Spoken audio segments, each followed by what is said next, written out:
আমার মনে হয় কোনো মানুষ যদি কোনো সিচুয়েশনে কিছু কমেন্ট পাস করছে মানে সে তার নিজেকে ডেসক্রাইব করছে। ফর এক্সাম্পল, একজন বন্ধু তার অন্য এক বন্ধুকে বলছে, মেয়েটাকে দেখতে কিন্তু ব্যাপক লাগছে না, কিন্তু সেকেন্ড বন্ধুটা বলছে, মেয়েটার ব্যাগটা দেখেছিস, গুচির ব্যাগ নিয়ে ঘুরছে, এফোর্ড করতে পারবি এরকম মেয়ে।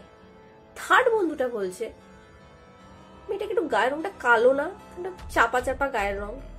আবার ফোর্থ বন্ধুটা সেখানে বলছে, তোদের মেয়েটাকে ভালো কি করে লাগতে পারে রে, মেয়েটা অ্যাটিটিউড দেখেছিস, আলাদা অ্যাটিটিউড নিয়ে বেরিয়ে চলে গেল। এখানে একটা কেউ মেয়েটাকে ডেসক্রাইব করলো, কেউ মেয়েটাকে ডেসক্রাইব করলো না। যে যার মতো থট, যার থিঙ্কিং যেমন, সে সেটাকে ডেসক্রাইব করলো।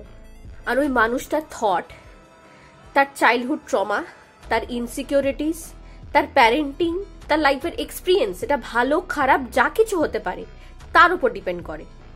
তোমাকে যদি কেউ কমেন্ট করলো, তুমি মোটা হয়ে গেছো, তুমি কালো হয়ে গেছো, তুমি পাতলা হয়ে গেছো, তোমার চুল ঝরে গেছে, তোর মুখটা কেমন একটা হয়ে গেছে, কেমন একটা বুড়ি বুড়ি দেখতে লাগছে তোকে, এগুলোকে পার্সোনালি নেওয়া বন্ধ করো।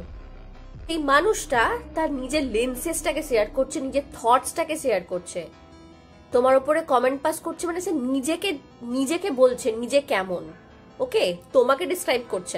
তবে হ্যাঁ, এটা ঠিক, কারোর কনস্ট্রাকটিভ ক্রিটিসিজম, ফিডব্যাক, এগুলো আমাদের নেওয়া দরকার, এটা আমাদের পার্সোনাল গ্রোথে প্রচুর হেল্প করবে, তা বলে কোনো পার্সোনাল জাজমেন্ট নয়।